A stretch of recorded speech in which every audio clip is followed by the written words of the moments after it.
Hello बच्चों, मैं अपने YouTube चैनल पे नया टॉपिक लेकर के आया हूं। उसका नाम है वॉइस।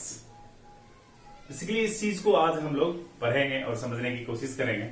तो उम्मीद करता हूं कि वीडियो में आप पूरा बने रहेंगे, इसको देखेंगे भी और इससे कुछ नॉलेज भी आप प्राप्त करने वाले हैं। तो आइए शुरू करते हैं। वॉइस वॉइस को बेसिकली दो पार्ट्स में डिवाइड किया गया है। एक एक्टिव होता है और दूसरा होता है पेसिव वॉइस। ठीक है, उसका डेफिनेशन मैंने आपको यहाँ पर लिख दिया है। एक्टिव वॉइस में sentence has a subject that acts upon its verb. Passive voice में when the subject of the sentence is acted on by the verb. अब ये क्या है, आगे हम इसको समझने की कोशिश करेंगे। आई होप क्लास आपको अच्छा लगेगा।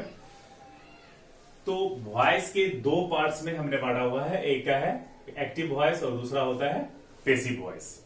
ठीक है, अब इस चीज को हम लोग आगे देखेंगे और इसको समझने की कोशिश करेंगे कि इसमें सब्जेक्ट क्या होता है, ऑब्जेक्ट क्या होता है। अब आपको समझना ये होगा कि दो बातें जो आपको ध्यान में रखनी होगी अच्छे तरीके से, वो क्या है कि सब्जेक्ट आप इजी तरीके से किसी भी सेंटेंस में पकड़ लें कि भाई सेंटेंस का सब्जेक्ट क्या है और उसके अकॉर्डिंग ऑब्जेक्ट क्या होता है। तो उसके लिए मैं आपको बताता हूं कि सब्जेक्ट किसी भी सेंटेंस का जो हीरो हुआ वो सब्जेक्ट हो गया और उसके द्वारा जो काम किया जाएगा वो काम आपका वर्ब हो गया और उस काम का असर जिस पर पड़ता है वो आपका ऑब्जेक्ट होता है। तो कहने का मतलब क्या है कि आई इट ए मैंगो, इस चीज को आप देख रहे हैं। आई इट ए मैंगो, मैं एक आम खाता हूं।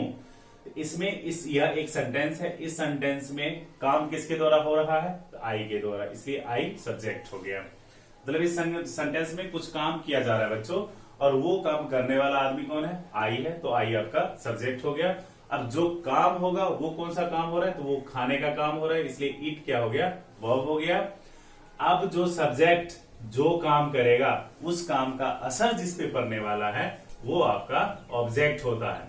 यानी कि सब्जेक्ट जो भी एक्शन परफॉर्म करेगा, वो एक्शन जो भी एक्शन परफॉर्म करेगा उस एक्शन का असर जिस पर पड़ने वाला है वो आपका ऑब्जेक्ट हो जाता है। इसलिए सेंटेंस में I eat a mango, I subject हो गया, इट वर्ब हो गया और ए मैंगो आपका ऑब्जेक्ट हो जाता है।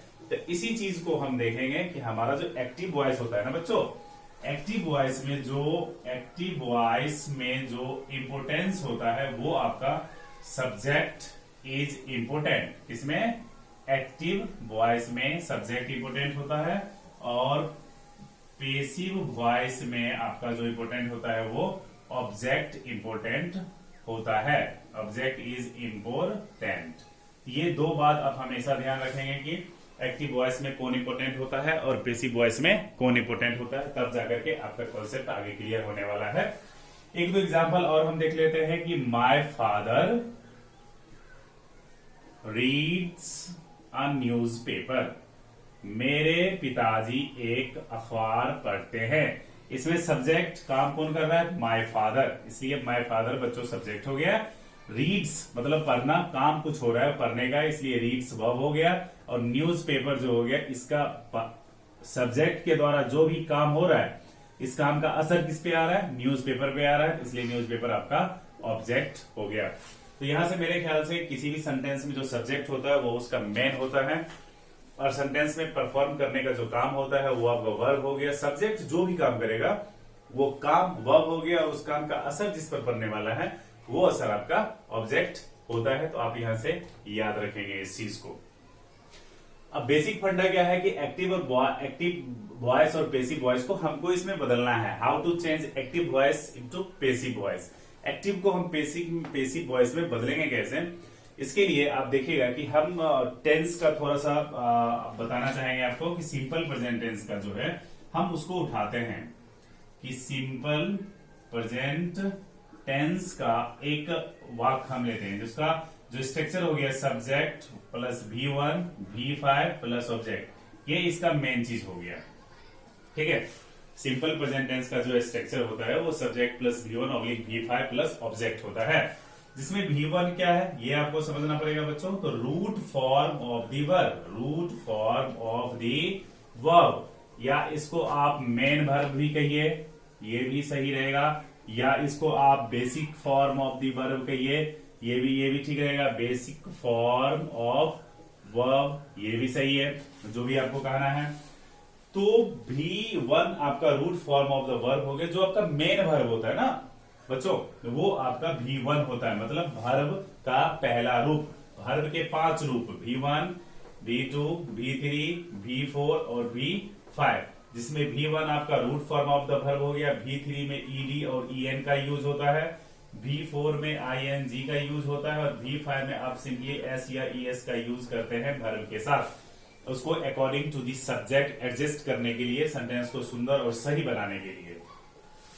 तो ये subject plus V1 oblique V5 plus object, ये जो चीज हो गया, ये सिंपल प्रेजेंट टेंस का हो गया स्ट्रक्चर। अब इस पे हम कुछ एग्जांपल्स ले लेते हैं, आपका क्लियर हो जाएगा। जैसे आई रीड, मैं पढ़ता हूं, ही रीड्स, वह पढ़ता है। अब यहां पर देख रहे हैं क्या कि आई के साथ ये रीड लगा हुआ है, और इसमें ये एस एक्सटर्नल वर्ड आकर के, एक्सटर्नल लेटर आकर के इसको रीड्स बनाया। अब ये क्या लॉजिक है भाई, इस चीज को समझने के लिए हम क्या करेंगे बच्चों, कि आपको याद रखना होगा कि V5 का जो यूज होता है वो थर्ड पर्सन सिंगुलर नंबर के साथ होता है। थर्ड पर्सन सिंगुलर नंबर के साथ ही V5 का यूज होता है, सिंगुलर नंबर के साथ V5 का यूज होता है। तो थर्ड पर्सन सिंगुलर नंबर में क्या आएंगे, ये चीज हमको ध्यान देना है। तो आएगा आपका ही, सी, इट एंड सिंगुलर नाउन। ये जो चीज रहेगा, इस चीज को आप यूज करेंगे, इस चीज के साथ आप एस और es का प्रयोग करेंगे। इसके साथ मैंने कहा V5 का यूज होता है थर्ड पर्सन सिंगुलर नंबर के साथ। थर्ड पर्सन सिंगुलर नंबर में जो आता है वो हो गया ही, सी, इट और सिंगुलर नाउन। अब ये सिंगुलर नाउन क्या होता है, सिंगुलर से तो आप परिचित होंगे, जिससे किसी एक ही व्यक्ति, एक ही वस्तु, एक ही जगह या एक ही जानवर का नाम जो आता होगा तो वो सिंगुलर नाउन हो गया। सिंगुलर नाउन जैसे कि आप देखेंगे एक नाम वाला, जैसे राम, श्याम, मोहन, गीता, अनीता, बस एक नाम का होना चाहिए। राम आता है, सीता नाचती है, सीता जाती है, नहीं गीता कूदती है, ऐसा करके। या फिर जानवर में आप काव ले सकते हैं, एक ही जगह पे, जैसे पटना आपका हो गया, रोसड़ा हो गया, एक ही जगह पे आप अलग अलग, मतलब एक ही चीज का जो नाम रहेगा उसमें आ जाएगा आपका V5 का यूज होता है। तो कुछ ट्रांसलेशन आपको यहाँ पर ध्यान रखने पड़ेंगे, जैसे कि मैं आपको बता देता हूं। जैसे कि आपने देखा अभी यहाँ पर ही रीड्स, वह पढ़ता है।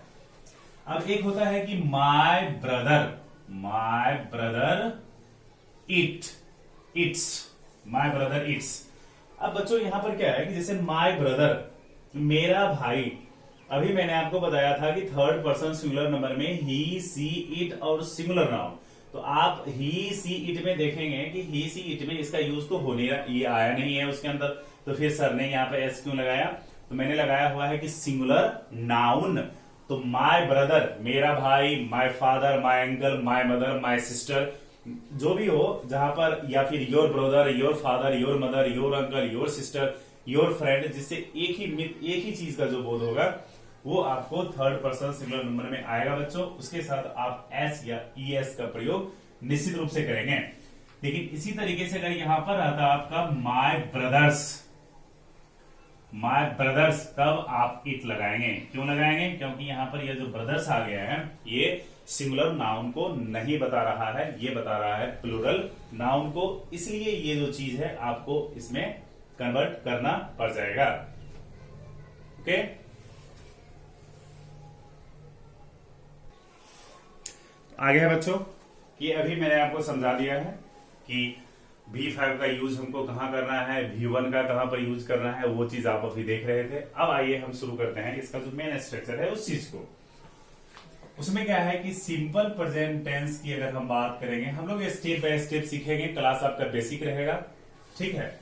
सिंपल प्रेजेंट टेंस जो होता है, उस सिंपल प्रेजेंट टेंस वाले सेंटेंस जैसे कि I read a book, okay, I eat A mango, I love you, okay, you kick this ball, extras वगैरह में, इन सब सेंटेंसों का हम जो है एक्टिव से पेसिव में कैसे कन्वर्ट करेंगे वो चीज हमको सीखना है। बच्चों ये जो चीज है वो फिलहाल अभी जो है सिंपल प्रेजेंट टेंस के नॉर्म्स को फॉलो करते हुए सेंटेंसेस दिए गए हैं।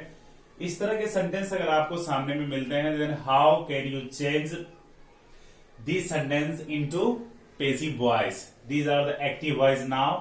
अब हम इसको सीखेंगे कि इसको पेसिव वॉइस में बदलना कैसे है।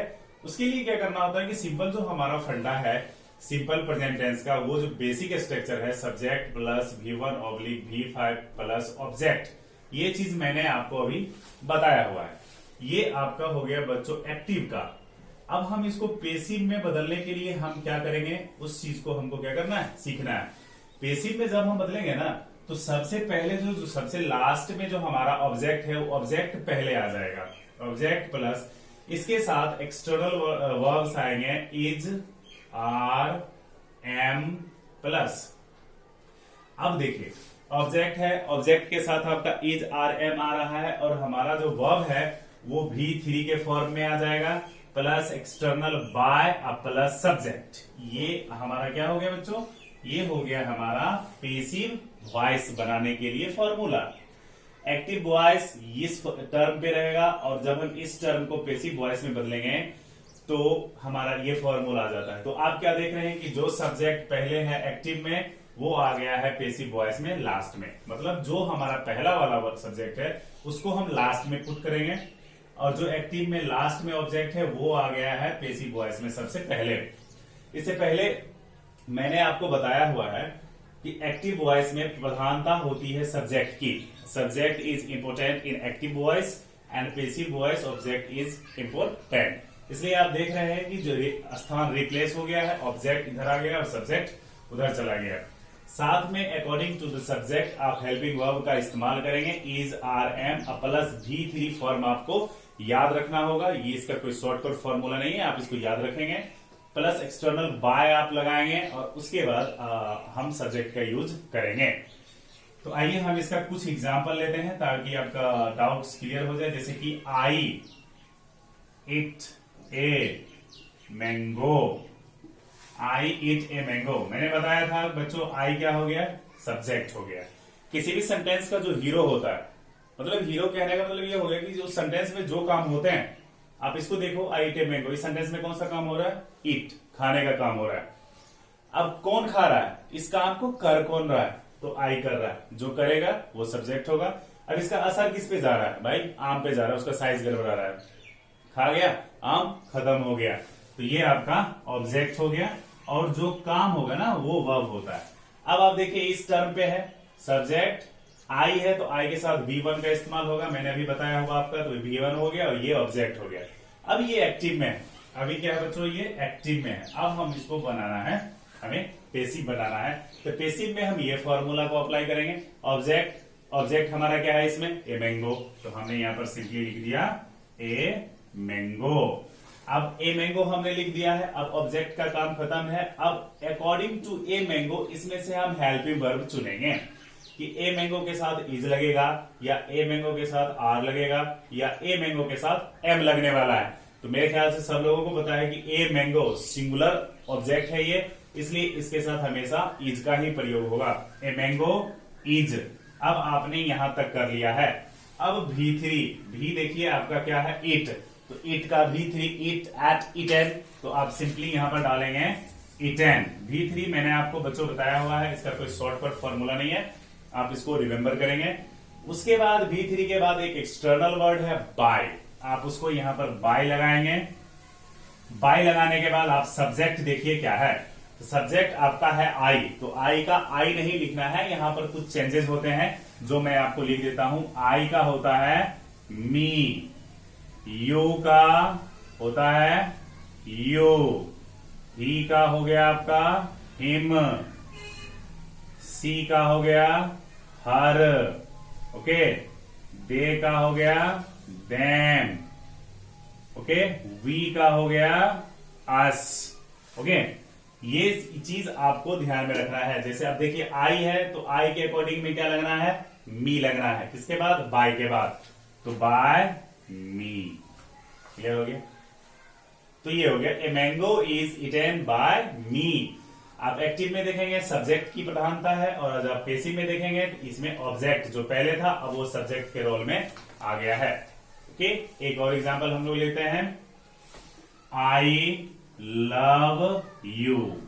ओके, ये एक्टिव में है, आई लव यू, ये आपका सब्जेक्ट है। कौन सा काम हो रहा है, लव वाला वर्क हो रहा है, ये वर्ब हो गया, और किसके साथ हो रहा है भाई, तो यू के साथ, इसलिए ये ऑब्जेक्ट हो गया। अब इसका आप पेसिव बनाएंगे तो यू आप उठा लीजिए, यहां से भी आप देख सकते हैं भाई यू का यू ही होने वाला है तो यू हो जाएगा। अब यू जो ऑब्जेक्ट है उसके अकॉर्डिंग इज आर एम में से क्या लगने वाला है, तो यू के साथ लगता है आर, तो हम लगाएंगे यू आर। ओके, अब है V3 की बारी, V3 लव का लव्ड। अब एक्सटर्नल लगाना है बाय, अब देखिए आई का मी, यू आर लव्ड बाय मी, इस चीज को आपने अभी देखा हुआ है।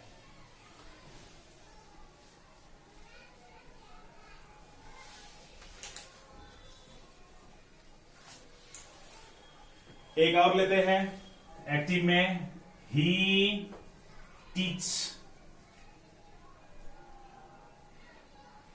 ही टीच मी। ओके, ही टीच मी,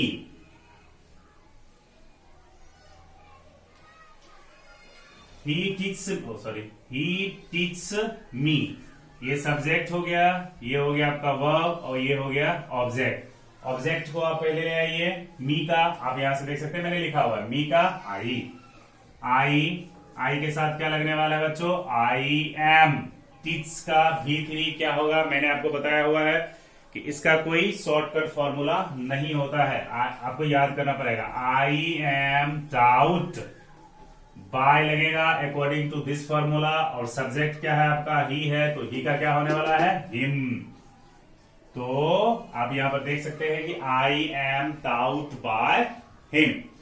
तो ये क्या है बच्चों, इसमें आपको कुछ बातें मेरे ख्याल से समझ में आ गई होगी सारी बातें, कि कैसे how to change simple present tense sentences into passive form, कि सिंपल प्रेजेंट टेंस के जो भी सेंटेंस हैं अगर वो एक्टिव में है तो उनको हम पेसिव में कैसे बदलेंगे। मैंने बताया कि एक्टिव वॉइस में आपको सब्जेक्ट की प्रायोरिटी होती है और पेसिव वॉइस में ऑब्जेक्ट की प्रायोरिटी होती है। मेरे ख्याल से ये अभी इसका दूसरा टर्म भी है, वो मैं आगे डालूंगा। अगर आपको ये क्लास अच्छा लगा है, ये सिंपल प्रेजेंट टेंस वॉइस वाला, तो निश्चित रूप से आप हमें बताइए और कमेंट कीजिए। Thank you, have a good day.